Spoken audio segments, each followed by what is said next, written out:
bien, bonjour à toutes et à tous. Ravi de vous retrouver sur le 3e épisode de la saison 2 des Jeudis de l'IUD. Donc aujourd'hui, on a le plaisir de pouvoir entendre des regards croisés sur l'interopérabilité, état des lieux de l'intégration de l'IUD dans les logiciels métiers et dans le DMP. Alors, comme d'habitude, on vous rappelle les règles du jeu. Vous pouvez poser vos questions par écrit à l'aide du bouton Q+R. Comme d'habitude, vous pourrez retrouver l'ensemble des diapos sur le site Euroformat, ainsi que les vidéos sur la chaîne YouTube d'Euroformat. Alors, il y a déjà les 2 premiers épisodes qui sont à votre disposition sur notre chaîne YouTube. Alors, je vais tout de suite passer la parole à Patrick Mazot qui va vous présenter cet épisode 3 et ensuite les différents intervenants vous présenteront leur diaporama. Patrick, à toi la parole.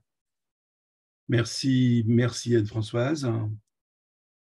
Donc, le but de cet épisode, il est dans la continuité finalement de ce que souhaite Euroformat, c'est mettre à disposition l'information qui est portée par l'IUD de manière, je dirais, la plus intuitive, la plus simple et à disposition des professionnels et des patients. Et ça veut dire que les systèmes d'information doivent s'y prêter. C'est une préoccupation commune des pharmaciens hospitaliers, des informaticiens, mais également des fabricants et des institutions. Donc, on est vraiment dans le droit ligne de la collaboration entre la DGOS qui cherche à accompagner cette évolution des systèmes d'information, du SNITEM qui cherche à collaborer avec les hôpitaux, et on l'a vu dans les 2 épisodes précédents, comme quoi cette IUD était quelque chose de fédérateur. L'IUD, c'est un concept nouveau, c'est un concept qui amène beaucoup de changements et donc qui interroge aussi beaucoup les éditeurs sur la manière dont il faut se l'approprier.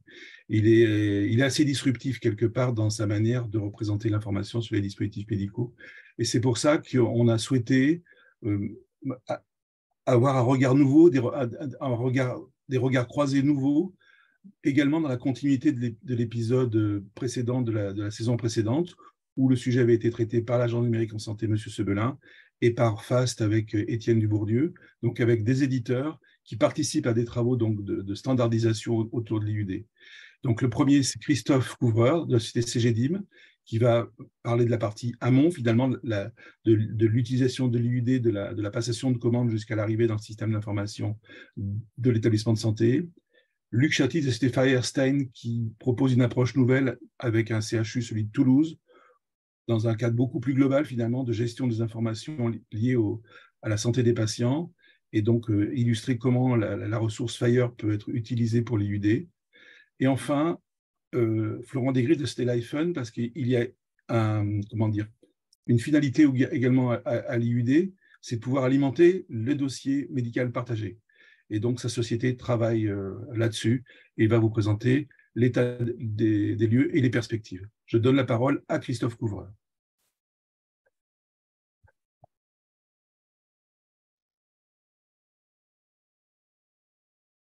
Alors, bonjour tout le monde. Est-ce que vous voyez mon diaporama? Très bien, très bien. Ok, très bien. Alors, bonjour, je m'appelle Christophe Fouva, je suis directeur hospitaliste au sein de CGDIM. Alors, j'ai un parcours de plusieurs années au sein d'établissements de santé publics ou privés dans la mise en place de logiciels, dossiers patients, sur le circuit du médicament, de logiciels de bloc. Au sein de l'ASIP aussi, parce que j'ai participé, qui est devenue l'ANS, l'Agence numérique en santé, parce que j'ai eu à promouvoir l'adoption et les usages des premières versions du cadre d'interop des systèmes d'information de santé au début des années 2000, avec la finalité notamment de l'alimentation du DMP. Et puis également au sein de l'industrie, je travaille également chez des fabricants de dispositifs médicaux d'implants. Et l'objet de mon intervention, c'est finalement de vous apporter un témoignage en qualité d'éditeur logiciel qui avait la volonté d'adopter des normes et des standards d'interopérabilité au sein de solutions de traçabilité des dispositifs médicaux. Alors, je vais faire passer la slide suivante. C'est bon? Vous la voyez aussi? Je ne suis pas sûr que ça fonctionne. Oui, c'est bon, c'est ouais, bon. OK, super. Alors, on a un catalogue de services orientés vers les hôpitaux et les fournisseurs de produits de santé qui repose sur des logiciels, des solutions logicielles qui sont particulièrement impactées par la nécessité d'interopérabilité avec des logiciels tiers dans une finalité de traçabilité, qu'elle soit sanitaire, financière ou logistique. Et ce besoin a été renforcé en 2022 par l'acquisition d'une société CEDIA qui a deux solutions. L'une de traçabilité des dispositifs médicaux implantables, l'autre de lecture et interprétation des codes barres fabricants qui équipent les établissements de santé en pharmacie au bloc. Et parmi ces nouveautés qui impactent le sujet également, on a eu depuis fin 2021, on a mené des travaux d'intégration à notre plateforme Hospitalis pour être en capacité à gérer les commandes de dispositifs médicaux implantables et leur réception en intégrant les notions d'UID, des notions de commande de dépôt avec des informations structurées associées par exemple à la notion de renouveler ou pas, facturer ou pas, ainsi que le transport de numéro de lot et numéro de série dans les échanges qu'il peut y avoir entre établissements et fournisseurs de produits de santé. Et enfin, actuellement, nous travaillons à la récupération d'informations du catalogue DMDMI de Claude Bernard, qui est une autre solution du groupe CGDIM et qui vient d'être lancée à destination des fournisseurs. Donc, ce sujet d'interopérabilité est large et il est complexe. Le temps de présentation est limité, donc afin d'être le plus intelligible possible, je vais tenter de développer quelques-uns de ces sujets en m'appuyant sur deux illustrations, dont la première est celle-ci, qui est en fait une illustration d'une cartographie qui représente une urbanisation du champ des possibles de nos solutions implantées au sein d'un établissement. Donc, on a en bleu les solutions que l'on couvre avec les processus d'entrée, d'inventaire, d'utilisation, de pose au bloc et de consommation. En blanc entouré, vous avez la partie des types de logiciels qu'on peut rencontrer au sein des systèmes d'information hospitaliers avec lesquels nous devons nous interfacer. Et puis à droite, vous voyez, en dehors du champ en pointillé, vous avez le fournisseur qui, lui, va être équipé de son propre logiciel de type ERP pour la gestion des commandes. On a représenté également les interfaces avec des pointillés, les interfaces qu'on pouvait voir, identité patient, séjour, commande, résumé de pose d'implant. Je vais revenir dessus, mais ces interfaces, c'est toujours le fruit de deux demi-interfaces, chacune étant réalisée par chacun des éditeurs des deux logiciels qui doivent communiquer entre eux. Et cette communication, c'est comme dans la vie de tous les jours, parler une langue étrangère, il faut à un moment donné avoir un cadre commun, trouver un espéranto de la communication. Et ce cadre technique de communication est sémantique, parce qu'il faut aussi pouvoir définir de la même façon une même donnée, peut s'appuyer sur des standards et des normes. Alors, parmi donc je reviendrai sur les standards et les normes juste après, et parmi les interfaces que nous pouvons mettre en œuvre au sein d'un établissement, il y a par exemple la récupération de l'identité patient et séjour au travers de la gestion administrative du patient, permettant par exemple d'éviter la ressaisie de l'information patient et séjour dans notre solution de traçabilité. Il y a aussi une autre type d'interface qui peut être mise en place, c'est par exemple l'envoi du résumé de pose d'implant vers le dossier patient informatisé de l'établissement. Il y a également l'envoi d'un ordre de demande de réappro à la gestion économique et financière ou au logiciel de pharmacie qui va gérer la commande dès la pose d'un DMI avec des informations qui peuvent être associées comme liées au renouvellement ou non, la facturation du DMI s'il était en dépôt. Dans ces interfaces, il y a aussi, par exemple, la récupération d'un numéro de commande en retour qui peut permettre, après, lorsqu'on aura réception du produit, de venir faire l'entrée de stock et solder la commande. Donc, parmi ces interfaces, il y en a également qui sont avec le fournisseur, donc qui concernent l'envoi de la commande de réappro, l'achat ferme, l'achat de dépôt, mais également les messages retour à la commande qui peuvent être la confirmation de commande. Donc, une fois que la commande est envoyée à un fournisseur, le fournisseur peut renvoyer une confirmation de commande en confirmant des quantités, éventuellement en mettant des dates d'expédition. Et également, il peut également envoyer ce fournisseur l'avis d'expédition à retour à cette commande. L'avis d'expédition étant finalement au moment où il envoie le produit, il vous avertit de cet envoi avec la quantité expédiée associée au produit. Et on y ajoute également d'autres informations, puisque par exemple, nous avons associé à ces messages l'UID pour les deux messages. Enfin, il y a aussi ce qui concerne la lecture du code barre. Et là, on a plusieurs endroits où on peut lire l'UID, ID et IP, qui peut se faire à plusieurs moments. Donc, il y a le moment en réception pharmacie, où on peut lire la lecture du code barre fabricant. Il y a également au moment de la pause. Au moment de la pause, il faut pouvoir tracer le lien entre le patient et l'UID et IP qui a été posé. Cette lecture de code barre elle peut se faire également au moment d'un inventaire, par exemple. Et puis, il y a également la lecture du code barre pour interroger éventuellement une base référentielle produit par la pharmacie ou le bloc et qui, en retour, vous permet d'avoir des informations comme des indications d'usage si cette base référentielle produit les contient ou le code LPP, par exemple. Enfin, toute information associée finalement à StudID ID. Et enfin, il y a le fait de pouvoir utiliser cette information de lecture code barre dans le consommé, dans la commande de dépôt pour le réappro. Il y a un dernier message également qui manipule l'UID. Je les ai évoqués tout à l'heure, donc au-delà de la commande envoyée vers le fournisseur, sur une demande par exemple de réapprovisionnement d'une commande de dépôt. Il y a également l'avis d'expédition pour lequel on peut transporter cet UID et qui aujourd'hui permet d'être transporté dans nos messages. Alors, comme on le voit, finalement, cette illustration, c'est aussi pour répondre au fait que les interfaces répondent d'abord à un besoin métier dans une logique de processus, la réception, à l'inventaire, un processus au niveau du bloc opératoire, la consommation, la traçabilité des commandes. Et tout ça, ça fait Et seulement ensuite, on doit raisonner au final interopérabilité. Existe-t-il des cadres, des standards? S'ils existent, sont-ils opposables? Faut-il les appliquer? Et comment peut-on les appliquer? Donc, c'est l'objet de cette prochaine slide sur les standards d'interopérabilité. Et quand on a un éditeur, choisir un cas d'interopérabilité, c'est-à-dire être en capacité de réaliser une interface logicielle qui va échanger des données avec une autre solution logicielle, cela signifie à la fois d'être en capacité de, stocker dans votre base de données de votre logiciel la donnée concernée par l'interface. 2, c'est aussi définir une sémantique commune en termes de terminologie et de syntaxe avec l'autre éditeur sur la donnée concernée. S'il existe des standards, c'est bien plus facile. 3, c'est définir une structuration commune avec l'autre éditeur de comment vous transportez un message métier qui encapsule ces données préalablement définies. Donc là, on va trouver des messages de type XML, Edifact et autres types de messages. Et dernièrement, le dernier élément important, c'est définir une couche technique commune de communication d'échange. Une interface, elle peut être sous forme d'API, elle peut être sous forme de web service, elle peut être sous forme d'échange par dépôt de fichiers. Il y a plusieurs techniques de communication. Et en tant qu'industriel, en fait, vous faites face à un choix de standards, parce qu'il y en a plusieurs. Moi, j'en ai mis quelques-uns là. Et Fire en est un parmi d'autres.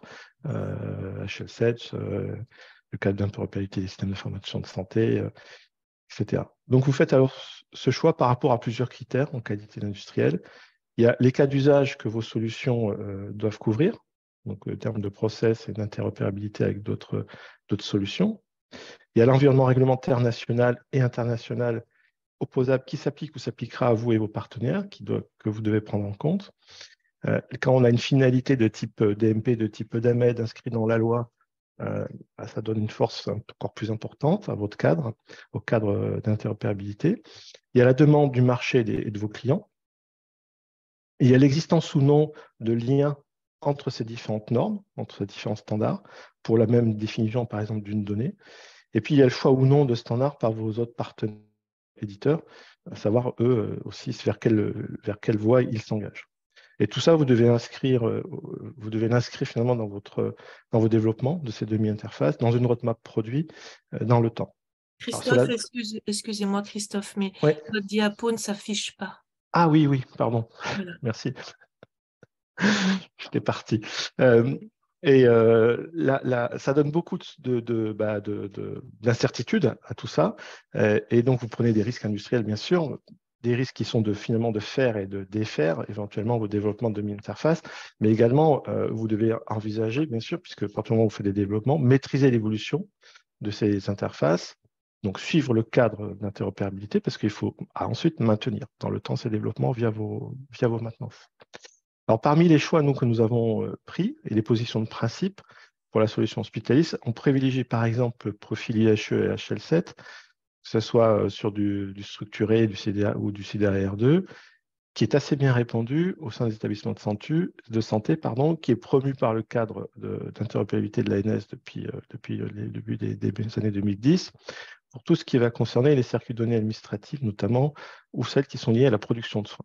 Donc typiquement, dans notre cas de figure à nous, lorsqu'on travaille sur des interfaces qui manipulent des identités patients, des séjours, des résumés de postes d'implants, on va privilégier ça comme élément d'interopérabilité et de standard avec nos partenaires. On utilise également un autre standard, des autres standards qui sont les standards Etifact dans les messages d'échange pour les modalités d'achat et d'appro, donc tout ce qui est plutôt à finalité cette fois-ci là logistique, les commandes, les confirmations de commandes, etc., dans lequel on va véhiculer des données telles que l'UID et IP avec des terminologies qui peuvent être des terminologies de type GS1, HIBCC, IFA, ICCBBA. Donc les messages ont un cadre d'interopérabilité, les données ont un cadre d'interopérabilité, il faut magnifier cet ensemble-là. Et le dernier que je souhaiterais évoquer, c'est FHIR, parce que la traçabilité des dispositifs médicaux, dans les standards jusqu'à présent, n'était pas bien exploitée aujourd'hui en France, et même probablement en Europe, d'où l'opportunité de s'appuyer sur un cadre, celui qui est FHIR, et qui est finalement la dernière génération, qui est une évolution, qui est la dernière génération du standard HL7, défini par l'association HL7, dans lequel on retrouve la notion d'ID. On retrouve également des objets décrits. Au-delà de ça, c'est l'organisation de l'établissement, le patient, le diagnostic, les prescriptions, les dispensations, les interventions. Il y a un certain nombre d'objets qui sont décrits dans ce cadre d'interopérabilité. Et probablement cela est pour nous en tout cas d'autant plus intéressant qu'il peut exister parmi certains champs de ces standards des liens avec des réglementations internationales. Par exemple, dans le mapping, il peut y avoir un mapping, et là je donne une illustration avec l'IRM compatibility, qui est un champ de données défini dans FHIR, mais qui définit lui-même, donc dans FHIR, comment on peut définir l'IRM compatibilité, et en même temps qui permet de faire des mappings avec d'autres standards. Donc il y a des éléments de ressources FHIR vers les attributs de GUID-ID ou de l'EUDAMED, par exemple, ou de GUID-ID et l'EUDAMED vers FHIR. Donc, c'est de la même façon que j'évoquais tout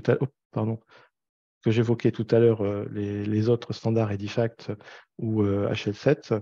En tout cas, ça nous semble pertinent de suivre ces travaux, d'intégrer dès lors que ça comporte un intérêt pour nos clients, pour nous, parce que nos solutions sont impliquées dans les processus embarqués. Et il y a la notion également de catalogue qui est en train d'être travaillée par cette association. Donc, il y a un guide HL7 FHIR catalogue qui est en cours d'élaboration. Là, j'ai mis un point d'interrogation. On ne sait pas trop ce qui va en sortir, mais en tout cas, on reste en veille sur l'avancée de ces travaux. Et de manière générale, on essaie de rester en veille sur les travaux de standardisation. Le dernier point que je souhaitais aborder et illustrer, c'était celui qui représente l'acquisition de l'UID par la lecture des codes barres ou data matrix du fabricant. Donc, quand vous avez un logiciel de traçabilité, en fait, vous allez lire ces codes barres fabricants. C'est l'étape 1. Et cette étape 1, en fait, elle va permettre bien sûr, avec une douchette bien réglée, bien paramétrée, normalement, elle doit permettre de lire et d'intégrer et d'interpréter le code barre du fabricant. Ça ne se passe pas toujours aussi bien que ça, aussi facilement que ça. Et pourquoi? Donc, c'est un peu l'objet de mon développement par la suite.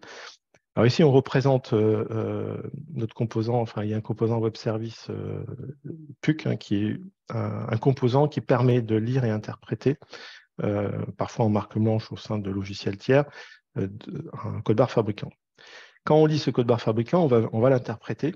Quand tout se passe bien, on va bien identifier les différents parseurs avec la notion de GTIN, vous avez déjà entendu parler, l'UID, donc qui est plutôt la partie statique. Il y a un préfixe entreprise, et puis il y a la partie également liée au numéro de série, à une date d'expiration, qu'on va retrouver en information dans ce code barre-là. Et il faut noter que ce code EID-ID pourra être utilisé dans les interfaces que j'ai présentées juste avant pour interroger par exemple une base tierce du marché référençant des dispositifs médicaux ou la GEF, si c'est elle qui le fait, afin de récupérer des informations qui y seront associées. Donc, il faut bien distinguer deux choses différentes. Lire un UID, interroger une base de dispositifs médicaux pour récupérer des informations associées à celle-ci. Et dans une base de données de dispositifs médicaux, on sait qu'un modèle peut avoir plusieurs UID, et la lecture du code barre fournisseur, finalement, permet de savoir lequel utiliser pour la traçabilité. Mais les erreurs peuvent exister dans l'interprétation de l'UID. Et sur l'ensemble de la chaîne des contrôles sur la chaîne de l'enchaîne entre un fournisseur et un établissement, il va y avoir des contrôles, des correcteurs qui vont être mis en place afin de fiabiliser les codes barres. Les fabricants et distributeurs souvent mettent en place des contrôles qualité qui vont permettre de réduire les non-conformités de décodabilité, de contraste, qui peuvent être associés aux étiquettes par exemple. Et d'ailleurs, il existe tout un ensemble d'outils et tout un marché pour cela qui équipe les chaînes des fabricants. Mais dans la slide suivante, je vais parler là, moi, de comment, au niveau éditeur logiciel, on peut intégrer dans notre composant finalement de lecture et d'interprétation des codes barres des éléments qui permettent d'améliorer la reconnaissance de ces derniers, en réduisant les risques d'erreurs d'interprétation. Christophe, je vais vous demander d'aller assez vite parce qu'il faudra du temps pour les questions à la fin. OK, ça marche. Et donc, il y a deux éléments importants pour les facteurs clés de succès de non-reconnaissance de ces codes barres fabricants. Il y en a un, c'est d'avoir un référentiel syntaxique. C'est finalement un référentiel dans lequel vous allez avoir à la fois les normes, mais également les formats propriétaires qui peuvent encore exister à ce sujet. Et votre lecteur va permettre d'interpréter ces normes et ce qui n'est pas des normes. Et ça permet de régler un certain nombre de sujets. Et puis, il y a aussi un dictionnaire de règles de correction, parce que même si c'est normé, vous pouvez avoir de la syntaxe qui parfois est en erreur et qui vient en erreur sur les codes barres des fabricants. Un défaut de codage sur l'étiquette imprimée, un défaut de reconnaissance de séparateur, et que tout ça va mettre en défaut l'interprétation de votre code barre fabricant, son interprétation. Donc, ces référentiels sont vraiment les cœurs de réacteur d'un composant logiciel à ce niveau-là et qui permettront d'interpréter au mieux. Et la dernière slide, c'est qu'il y a un autre élément pour garantir la cohérence et l'unicité de l'UID entre la réception en pharmacie et la pose au niveau du bloc opératoire. Pour garantir cette cohérence de traçabilité et d'unicité, il est important de noter que, la mise à jour de ces référentiels est essentielle, parce que c'est ça qui va quand même vous permettre de bien fonctionner. Et dans d'autres cas, si un de nos clients, par exemple, nous envoie dans la journée un code barre qu'on ne reconnaît pas, on va le corriger, on va mettre à jour ces référentiels. Et dans la même journée, cette mise à jour elle va bénéficier en temps réel à tous nos autres clients qui sont équipés de ce web service. Et deux, faites attention également à si vous avez des lecteurs et des interpréteurs dans votre chaîne entre la réception et au bloc qui sont différents, vous avez donc un risque potentiellement d'interprétation différente de cette UID à poser sur l'étiquette du fournisseur. Merci beaucoup, Christophe, d'avoir été complet, d'avoir insisté sur ces derniers points qui sont effectivement très critiques. Et je vais ensuite passer la parole à Luc Châtil-Feierstein, qui va prendre la suite et prendre la main.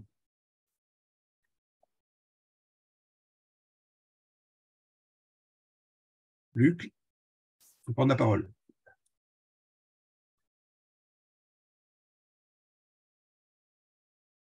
Ah. Luc, on ne t'entend pas.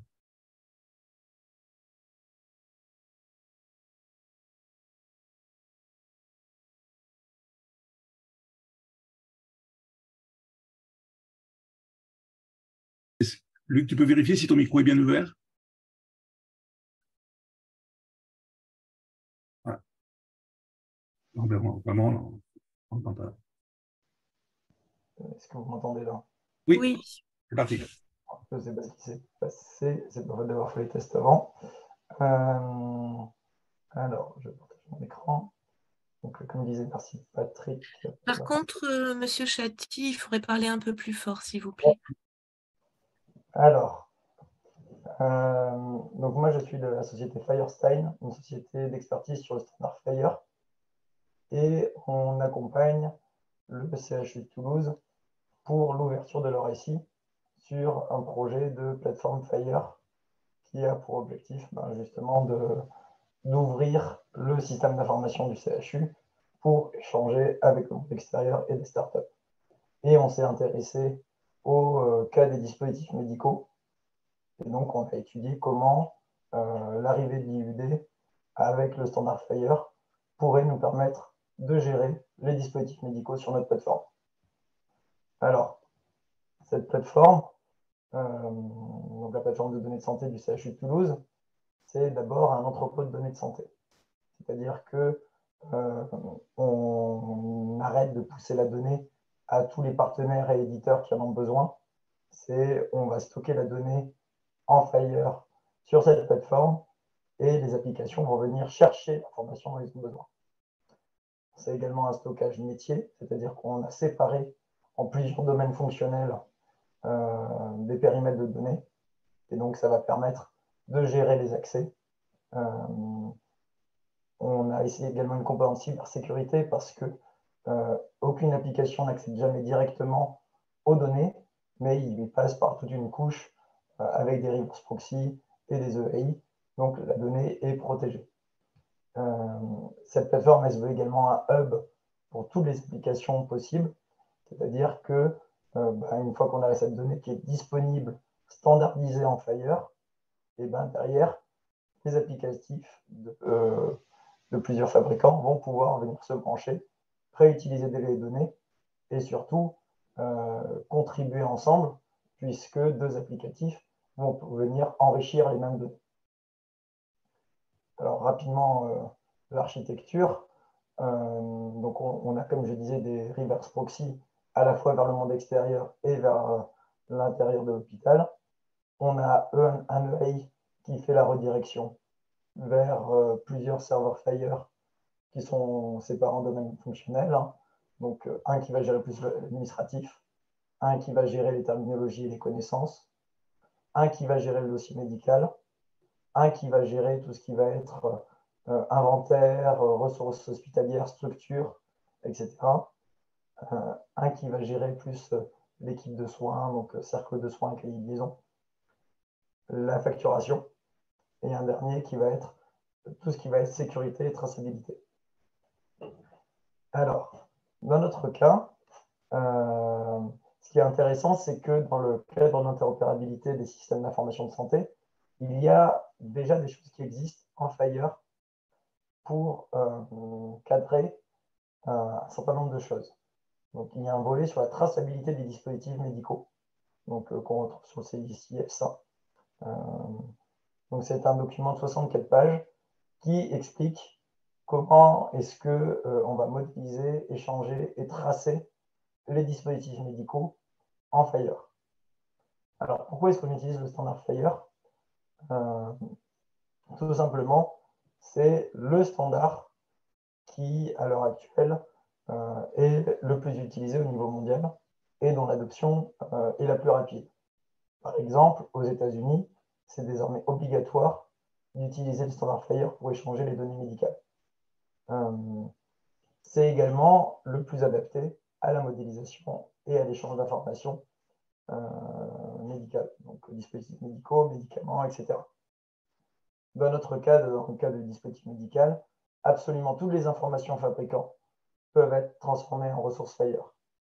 Il y a d'ailleurs un consensus du groupe de travail InteropDM sur l'usage de FHIR pour les dispositifs médicaux. Alors, qu'est-ce qu'on peut faire avec notre plateforme? Eh bien, on va déjà pouvoir retrouver toutes les informations constructeurs et tous les catalogues des dispositifs médicaux dans la brique terminologie et connaissances. C'est-à-dire que ce soit le patient, le pharmacien, le médecin, tout le monde va avoir accès aux informations sur les dispositifs médicaux, des caractéristiques, des indications, des contre-indications. Toutes ces connaissances-là vont pouvoir être disponibles sur ce serveur et c'est modélisé par la ressource FHIR Device Definition et on va pouvoir récupérer ces connaissances quand on en a besoin. On va pouvoir faire de la gestion du stock parce que on a la partie connaissance, mais au bout d'un moment, on va aller commander nos dispositifs médicaux. Donc, on va pouvoir gérer la commande, le transport, l'entrée dans le stock, la sortie du stock. Tout ça va pouvoir être modélisé, géré, et on peut même aller très loin, c'est-à-dire on peut gérer jusqu'à la livraison des dispositifs médicaux dans un secteur donné de l'hôpital. Donc, les applications de gestion du matériel vont pouvoir venir se brancher sur cette partie-là, et c'est elles qui vont pouvoir ensuite venir mettre à jour les stocks. Parce que nous, on stocke l'information, mais il va falloir des applicatifs pour venir la faire vivre. Dans tous les cas, on va pouvoir retrouver tous les dispositifs médicaux qui ont le même UID en faisant juste un simple get sur, c'est une ressource device, et on a déjà le champ de recherche UID DI, on met le ID et on récupère tous nos dispositifs médicaux qui ont le même UID. Comme on sait, tous les mouvements des dispositifs médicaux vont devoir être tracés. C'est ce qui est demandé justement pour le cadre d'interopérabilité des systèmes d'information en santé, c'est de tracer tous les mouvements, donc la commande, le transport, l'implant, etc. Et donc, ils sont stockés, nous, dans notre module sécurité, comme je disais, sous forme de ressources Fire Audit Event. Donc, où on va pouvoir retrouver toutes les informations de le dispositif médical, à quelle étape, et éventuellement transférer ces informations-là à un autre hôpital si jamais il y a besoin. On peut aller assez loin puisque on peut imaginer, je sais que la prescription n'est pas à l'heure actuelle le plus courant pour les dispositifs médicaux, mais lorsque le processus va s'informatiser, on peut très bien imaginer réaliser des prescriptions et de même que pour le médicament, avoir un traitement de détection des contre-indications. Parce que les contre-indications sont modélisables, comme je l'ai dit plutôt en Fire dans la ressource Device Definition. Et donc, on peut très bien aller comparer ces contre-indications avec le dossier médical du patient et au moment de la prescription, aller lever des alertes si jamais il y a besoin.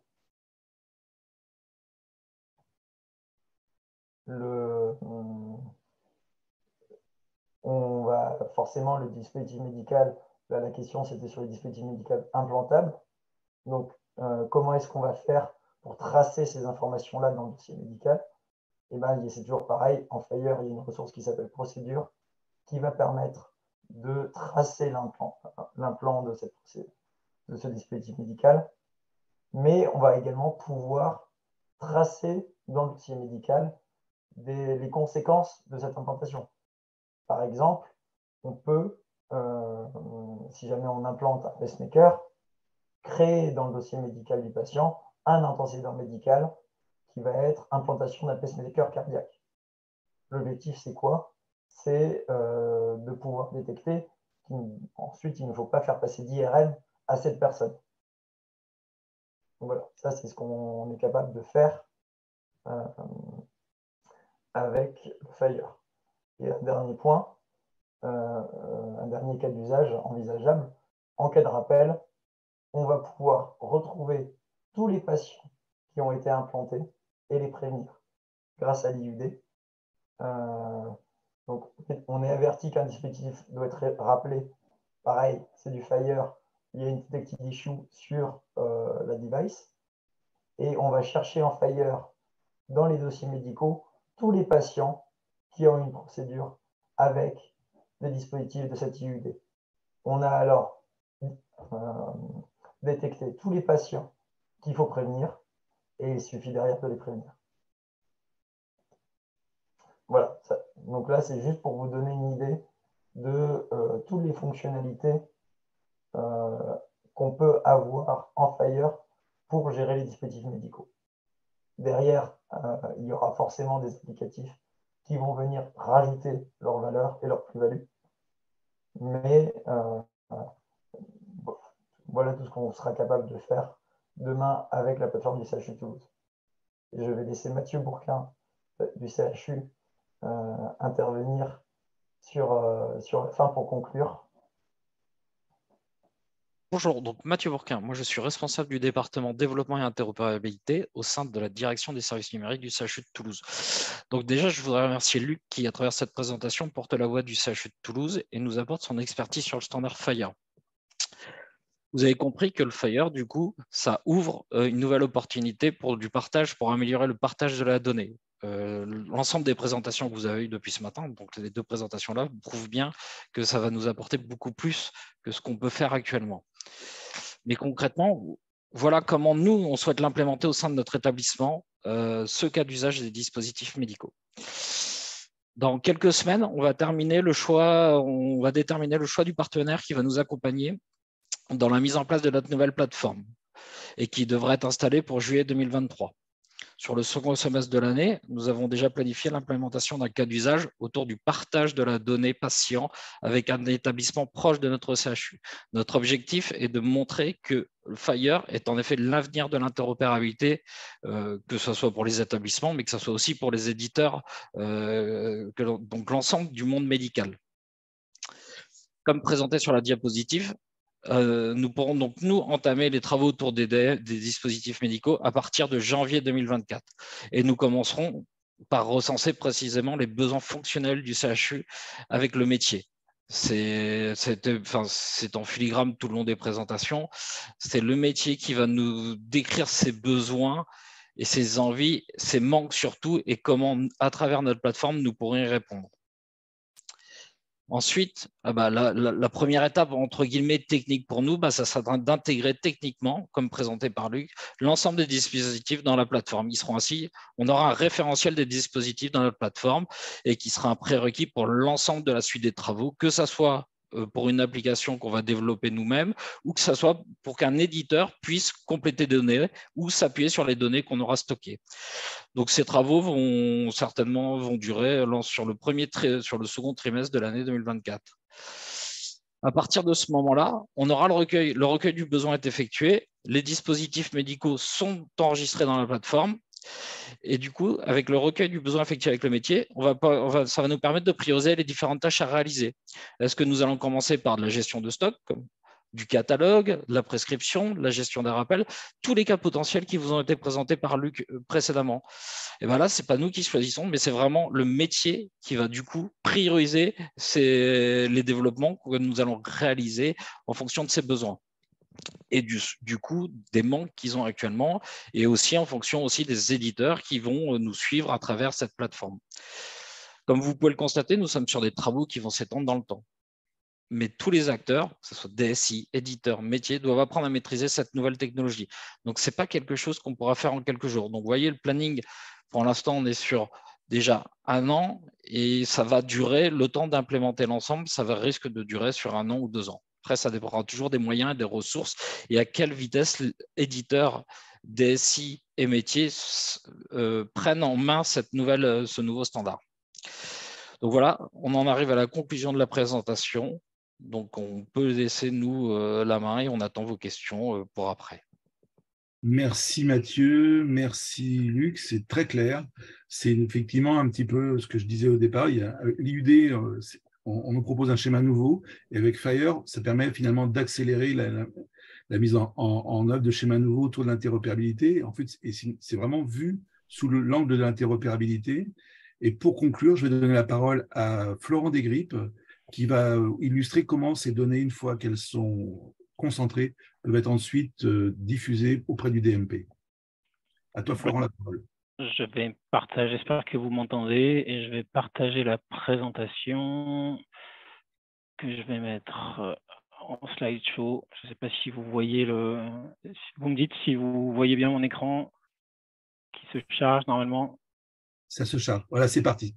Nickel. Donc moi, je suis Florent Desgrippes, je travaille actuellement chez Lifen. J'ai travaillé 1 an sur l'entrepôt de données de la PHP avant et 7 ans à l'ANS où j'ai monté le centre de gestion des terminologies de santé et le serveur multiterminologique de l'ANS qui tourne actuellement, qui est repris par mon collègue Yann Briand et qui distribue du DEM puisque le SMT distribue par exemple EMDN qui concerne directement l'IUD par exemple. Ok. Voilà, donc je suis expert interop, en tout cas chez Lifen. Juste sans refaire le monde, puisqu'il faut tenir les délais. En gros, la promesse de Damed et de l'IUD, c'est quand même de retransmettre, de transmettre une information sur le DM qui a été, par exemple, implanté chez un patient. Le patient passe chez son médecin généraliste, puis à l'hôpital pour se faire poser un DM, sort de là avec une information qui concerne le DM qui lui a été posé. Okay, l'IUD que j'ai matérialisé en bleu là sur le schéma, il est censé être justement partout dans le schéma, partout l'IUD sur mon schéma. L'idée étant que cet identifiant soit véhiculé dans les SI entre systèmes informatiques de la ville vers l'hôpital, au sein de l'hôpital et vers le patient. Avec 3 finalités, une finalité de matériaux-vigilance avec de traçabilité, une finalité de gestion des stocks et de l'information aux patients. Et Luc l'évoquait, c'est pas encore complètement sec tout ça, mais une finalité aussi à terme de prescription et de dispensation. Mais bon, Eudamed vient bien de préoccupation de matériaux-vigilance. Et l'IUD vient, voilà, c'est quand même un numéro, notamment GS1, qui vient pas mal de la logistique. Okay, tout ça étant sous-tendu par des bases de données de connaissances, notamment Eudamed, qui permettent un accès normalement au SSCP, Summary of Safety and Clinical Performance, qui sont censés contenir l'information exhaustive sur les DM posés ou en distribution. Okay, voilà. Et donc du coup, pour les éditeurs, l'IUD effectivement est un changement, il faut le prendre en compte. Et il y a, à mon sens, en tout cas, je ne représente pas tous les éditeurs, mais en tout cas, si je réfléchis en tant qu'éditeur, je vois 3 conditions à l'adoption de l'IUD, des plannings et une répartition des rôles entre les acteurs publics, etc., qui soient clairs, des référentiels techniques qui soient disponibles et cohérents. Et effectivement, j'ai vu une question dans le chat auquel M. Couvreur a répondu. Les référentiels techniques ou des normes techniques, il y en a un paquet, mais il y en a des nouvelles forcément, puisqu'il faut véhiculer l'IUD. Et puis, il faut que le cas d'usage marche de bout en bout, parce qu'on l'a vu sur mon schéma, brièvement sur mon schéma précédent, si l'IUD n'est pas véhiculé de bout en bout, le cas d'usage ne marche pas de bout en bout et ça ne sert à rien. D'accord ? Et les industriels, en tout cas les éditeurs, je crois qu'ils n'aiment pas trop se lancer dans des cas d'usage qui finalement s'arrêtent en plein milieu, parce que voilà, il faut que le travail de tout le monde ait de l'intérêt. Okay, un premier volet d'interop qui est très intéressant et qui a été évoqué par Luc à l'instant, c'est ce volet traçabilité des DMI sur lequel on peut revenir juste un petit peu plus en détail et qui reprend juste 3 acteurs, quelqu'un qui reporte des événements, quelqu'un qui les stocke et quelqu'un qui les consulte. Donc un événement, au sens de ce volet-là, c'est vraiment juste le nom d'un événement. Est-ce que c'est une commande, une pause, etc. Et puis des informations associées à l'événement, typiquement l'INS qualifié du patient à qui il a été posé et l'IUD du device concerné. Okay, donc là, on est bien sur une norme FHIR. C'est avec 2 ressources FHIR qui sont device et device définition. Cette norme étant faisant partie du cadre d'interop des systèmes d'information de santé et ayant été, disons, endossé par l'ANS. Okay, quelque chose d'important dans cette histoire, la norme ne présuppose pas qui implémente l'Event Repository. Donc, ça peut très bien être le logiciel de PUI, un bout du DPI, un logiciel de spécialité. Bon, elle laisse libre l'acteur qui doit implémenter cette fonction centrale dans le système. Okay. Voilà. Et en tout cas, ce cas d'usage n'est pas actuellement financé par le Ségur. Pour l'instant, les éditeurs ne sont pas incités à faire, à ma connaissance en tout cas, à implémenter ce volet via le Ségur. Mais ce cas d'usage, il présuppose qu'on déploie au sein des SIH de nouveaux composants, notamment des serveurs FHIR. Vous l'avez compris, Ce n'est pas un cas d'usage qui va se faire sur des logiciels ou des briques logicielles existantes. Il faut déployer des choses nouvelles au sein du SIH. Pour un peu désacraliser le standard Fire, pour ceux qui connaîtraient pas trop, en gros, un Fire, c'est simplement une liste un peu structurée d'événements, d'attributs qui concernent, en l'occurrence, là ici j'ai pris la référence device, mais voilà, un device a un identifieur, a un nom qui s'affiche, enfin, voilà, il n'y a rien de compliqué dans Fire. C'est essentiellement une nouvelle, on va dire, une nouvelle norme santé syntaxique qui comble, à mon sens, une dette technique. D'accord ? Voilà, et donc cette norme Fire de base, elle permet au niveau HL7, au niveau mondial, elle permet de véhiculer l'IUD de base. C'est prévu de base au niveau monde. La France a profilé un peu la norme device en rajoutant des petites choses propriétaires ou liées au contexte français. Voilà. Une chose importante sur cette spécification, à mon sens, elle a été éditée en 2021 de mémoire, si je ne me trompe pas. Je pense qu'elle a besoin d'être un petit peu revue, puisqu'il y a en parallèle, il y a d'autres ressources Fire qui sont maintenant spécifiées par l'État, en particulier, il y a FR Patient à bouger, FR Organisation. Enfin, voilà, l'écosystème Fire commence à se structurer en France, et donc il serait intéressant que toutes ces normes Fire soient mises en cohérence, qu'elles soient distribuées un peu de manière cohérente avec ce qui se fait actuellement à l'ANS via Git en particulier. Et puis, il faudra la généraliser aux autres DM, puisque là, pour l'instant, on était focalisé sur les DMI. Quelque chose d'important à la fois pour les éditeurs et les établissements de santé, cette spécification de traçabilité des DMI, elle sera opposable au 1er janvier 2025, depuis la loi de finances 2023, qui prévoit une opposabilité du cadre d'interop à l'article 1470-6. Je vous laisserai vérifier tout ça, mais voilà, ça fait partie des choses qu'il faut prendre en compte dans les roadmaps, à la fois côté éditeur et côté établissement. A priori, au 1er janvier 2025, il faut implémenter cette spec. Une proposition, c'est justement que d'organiser ou de voir avec l'ANS si on peut tester l'implémentation de ce profil lors du projectathon de Rennes, qui normalement est organisé fin 2023. OK. Autre cas d'usage actuel, on en a parlé, Luc, on a parlé souvent, les flux intra-hospitaliers passent par des EAI.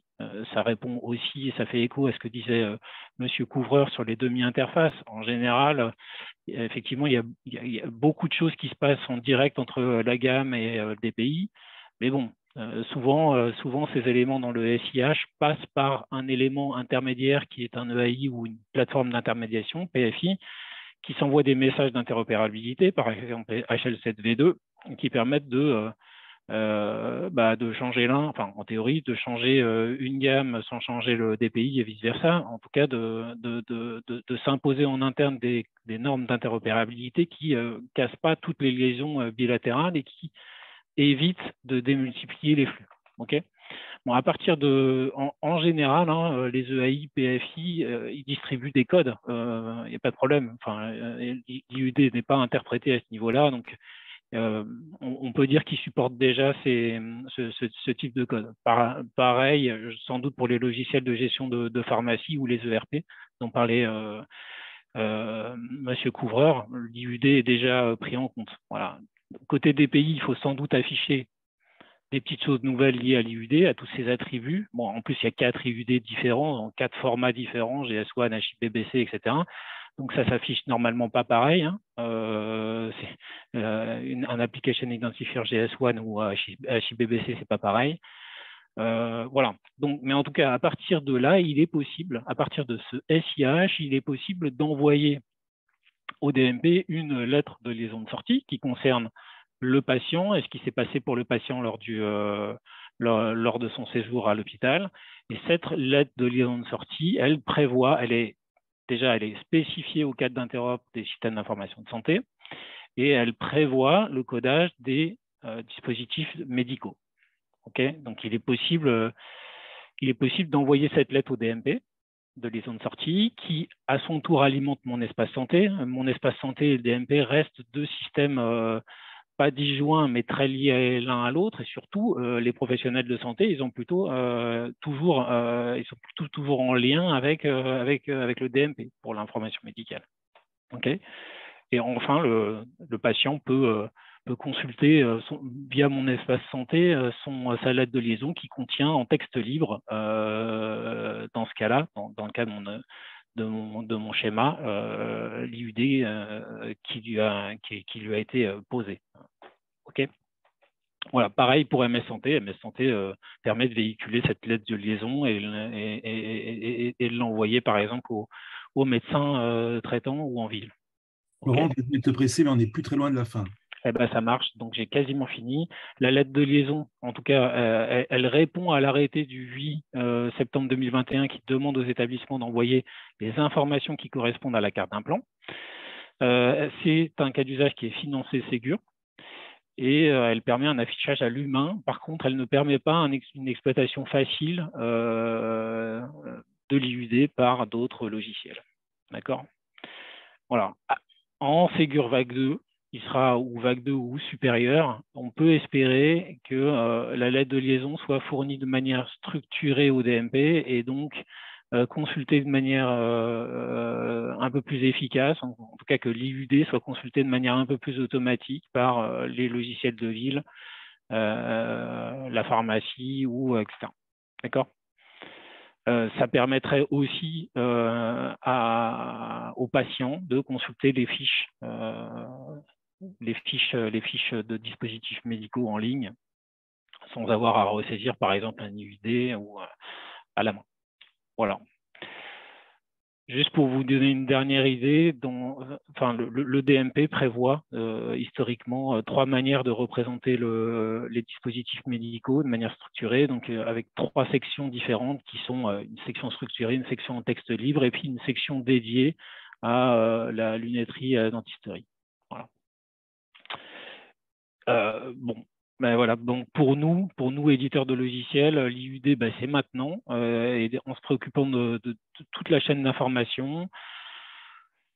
Il y a quelques améliorations à faire, des plannings et des rôles à consolider, des référentiels techniques à mettre en cohérence, et puis travailler peut-être où on refinancer les cas d'usage prioritaires, typiquement la matériau ou la e-prescription, pourquoi pas, ou la lettre de liaison. Voilà. Et sachant que comme Luc et Monsieur Couvreur, je pense que les services, les vrais nouveaux services, les services à valeur ajoutée viendront de la structuration des catalogues et de leur consultation via Fire, sachant que les API UDMED permettent déjà d'exposer des données catalogues au format XML, mais bon, ils sont pas censés être accessibles par tout le monde. On a un effort de formalisation au niveau Fire via l'Order Catalog Implementation Guide qui évite de faire le cas décrit par Monsieur Couvreur, c'est-à-dire une intégration ad hoc entre le SIH et un fournisseur d'informations de DM données et de recommencer avec un autre. Voilà pour moi, j'espère que j'ai été suffisamment court. Je vous passe les cas d'usage possibles sur la e-prescription de DM parce que c'est très compliqué vu l'architecture de la e-prescription, mais pourquoi pas, il faut y penser dès maintenant au-delà du DMI. Et je m'arrête là pour passer aux questions s'il y en a, bien sûr. Merci beaucoup Florent, merci d'avoir été complet, merci à vous 3 de vous être bien enchaînés, d'avoir croisé vos regards. On voit que l'IUD permet beaucoup de choses, mais il y a encore beaucoup de travail et sans doute aussi un travail, comme vous l'avez dit, les uns et les autres, qui doit être organisé. Est-ce que on peut départager l'écran? Oui. Laurent, il faut enlever ta présentation, s'il te plaît. Merci. Alors, il y a quelques questions qui ont été répondues. Patrick, est-ce que tu veux les reprendre pour que l'ensemble des les personnes connectées puissent avoir les réponses? Première question, l'IUD doit-il toujours faire 14 digits? Ben, ça va dépendre de si c'est. Ça, je pense que la question se pose dans le cadre du GTIN, mais ce n'est pas forcément un GTIN, donc non, la réponse est non. Le fait de devoir gérer plusieurs normes de codification n'est-il pas une sacrée complexité en termes de gestion optimisée de référentiel syntaxique? Eh bien, si, cher Olivier, c'est un des travaux d'Hercule qui est demandé finalement, malheureusement, mais les éditeurs doivent pouvoir s'en sortir.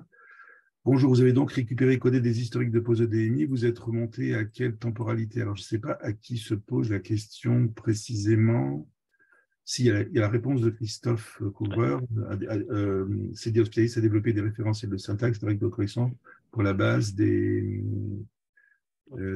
scales. Je ne sais pas si c'est vraiment Non, c'est une question qui s'adressait à Luc dans le cadre de la constitution de l'EDS et du projet de Toulouse, j'ai l'impression. Oui, mais pour l'instant, comme l'a dit Mathieu Bourquin, Toulouse est un petit peu dans le futur pour l'instant. On n'est pas dans quelque chose de… Oui, et pour avoir travaillé sur les EDS, par exemple à la PHP, les reprises d'historique, c'est très compliqué. Donc, je ne sais pas comment on fera le FUT de Toulouse, mais c'est un vrai problème, oui. Dans un premier temps, on ne fait pas de reprise historique, en fait. On va juste intercepter les flux existants et les mapper vers Fire pour remplir l'entrepôt. La gestion de reprise historique, ça sera vu, je pense, dans le futur, si jamais il y a un besoin. Ensuite, gérer plusieurs normes. Et les deux questions suivantes sont encore pour toi, Luc, finalement. Comment sera alimentée cette plateforme? Et effectivement, est-ce que ça veut dire que le serveur Fire sera compatible? Là, vous avez fait une réponse effectivement assez complète. Oui. Si tu veux la compléter. Non, mais comme je disais, la plateforme elle est alimentée par le biais de mapping. Donc, on va pouvoir gérer même la sémantique existante de l'hôpital. Alors, on attend avec impatience que la France finisse enfin par adopter la SNOMED pour pouvoir avoir une base sémantique vraiment solide. Mais l'idée, c'est de mapper des flux existants, HSLV2, PN13. Enfin, on sait qu'il y a déjà des choses qui existent. Donc, ces flux-là, on va les mapper vers du Fire pour alimenter la plateforme. On espère aussi avoir des nouvelles applications. Il y a beaucoup de startups qui font du Fire. Donc, on espère qu'elles vont permettre aussi de dynamiser cette plateforme, donc de venir créer et consommer la donnée dessus. Et voilà, ça serait une alimentation au fil de l'eau dans tous les cas. C'est un projet ambitieux, mais il se fera étape par étape. Alors, on a une question sur le format PDF de la carte d'implant dans le DPI pose problème, notamment pour faire des requêtes, des recherches. Est-ce qu'on peut espérer un format non PDF avec Fire? La réponse est oui. Oui, la réponse est clairement oui, mais le problème, c'est que… Alors là, merci de cette question parce qu'elle pose un vrai problème. Aujourd'hui, dans l'état actuel de la réglementation, on a 3 types d'enregistrement du dispositif médical implanté qui sont aujourd'hui pas dans un seul et même schéma. Il a été évoqué le résumé de pose d'implant qui est celui d'origine, qui est celui du décret du 26 septembre 2006, qui est une obligation réglementaire et laquelle l'établissement se conforme. Il y a effectivement l'information qui est dans la lettre de liaison de sortie qui doit être issue du système d'information établissement. Et il n'y a jamais eu de convergence, de travail de convergence vers les deux. Et la carte d'implant qui, jusqu'à présent, il n'est pas supposé qu'elle puisse être autre que physique. Il y a que la carte, au sens, il n'y a pas de définition réglementaire de la carte d'implant numérique. Donc PDF ou pas PDF, ça va aussi poser un problème. Et ce qui serait dramatique, c'est que la même information ne soit pas portée par les 3 simultanément. Vous voyez ce que je veux dire? À partir du moment où on va multiplier 3 supports, le risque, c'est que si on n'est pas parti d'une lecture unique et qu'on n'est pas assuré par un bon schéma d'interopérabilité de transport, la même information intègre entre les 3, on a un risque de divergence. Donc là, il y a une vraie urgence, à mon avis, à ce que les autorités traitent ce point-là, parce que ça, c'est un vrai casse-tête pour les éditeurs. Et alors, tout de suite, il y a une enquête en ligne si vous voulez bien remplir sur votre niveau de satisfaction qui s'est affichée là. Merci.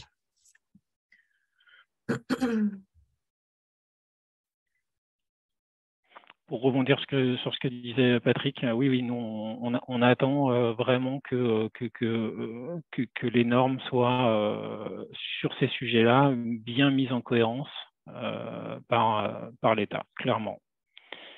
J'évoquais par exemple la structuration de l'information du DM vers le DMP. Cette partie-là du CDA, il faut la finir, il faut intégrer les OID qui vont bien. Enfin, il y a pas mal de petits détails techniques qu'il faut mettre d'équerre, sans quoi on tombe dans le travers que M. Couvreur évoquait, à savoir on fait une interface et puis on est obligé de la refaire, de relivrer, de redéployer, etc. Enfin, donc c'est assez compliqué. Donc il faut finir tout ça. En s'assurant que le modèle de DM est cohérent de bout en bout. Moi, j'ai une petite remarque à faire à vous entendre. C'est vrai que il faut sécuriser les échanges, mais il faut aussi sécuriser ce qui est saisi. Et se pose aussi la question de la temporalité, parce que dans nos établissements, on peut avoir une saisie au bloc, hein, c'est ce qui est demandé, en temps réel, mais parfois ces données ne sont pas exhaustives ou exactes. Et dans un deuxième temps, il y a une correction. Et ce qui suppose que l'information n'aille pas tout de suite, ou alors que dès qu'on la corrige, cette correction soit répercutée sur tous les outils et tous les documents, en fait. Donc, qu'est-ce qu'il vaut mieux faire dans notre système d'information pour garantir que la correction qui a été faite dans un logiciel de traçabilité, par exemple, puisse se répercuter jusqu'au DMP? Un premier niveau de réponse, c'est que déjà, cette modification des ressources, c'est ça techniquement, c'est comme ça que ça se traduit techniquement. Cette modification des ressources, elle est possible, elle est traçable et modélisable en Fire. Une même ressource, patient par exemple, un même patient qu'on a modifié dans le temps, il prend une version 1, une version 2, etc. C'est toujours le même patient, mais les informations ont changé. Pareil sur la ressource device, etc. Donc techniquement, on sait représenter, on saurait en Fire en particulier, représenter une ressource device qui aurait été changée dans le temps parce que complétée en information. Donc, techniquement, il n'y a pas de problème, et Fire permet de faire de couvrir ce besoin. Voilà. Je compléterai même les propos de Florent en disant que non seulement on peut avoir ces changements de version, on peut même tracer, il y a une ressource qui s'appelle provenance, qui permet de tracer d'où vient le changement. Donc on peut aller vraiment très loin avec Fire. Ça ouvre des possibilités qui sont... Voilà. Et donc ça, c'est, on va dire, le volet traçabilité, il concerne vraiment le flux intra-hospitalier. Ensuite, si on regarde le DMP, le DMP aussi prévoit de pouvoir remplacer un document, de versionner un document. La fameuse lettre de liaison dont je parlais tout à l'heure, elle peut changer. Et le DMP prévoit de mettre une version 1, une version 2, enfin différentes versions de ce même document au fur et à mesure qu'elle a été poussée et amendée si on s'est rendu compte qu'il fallait la compléter, il y avait une erreur, etc. etc. C'est justement, en fait, cette partie-là, elle fait...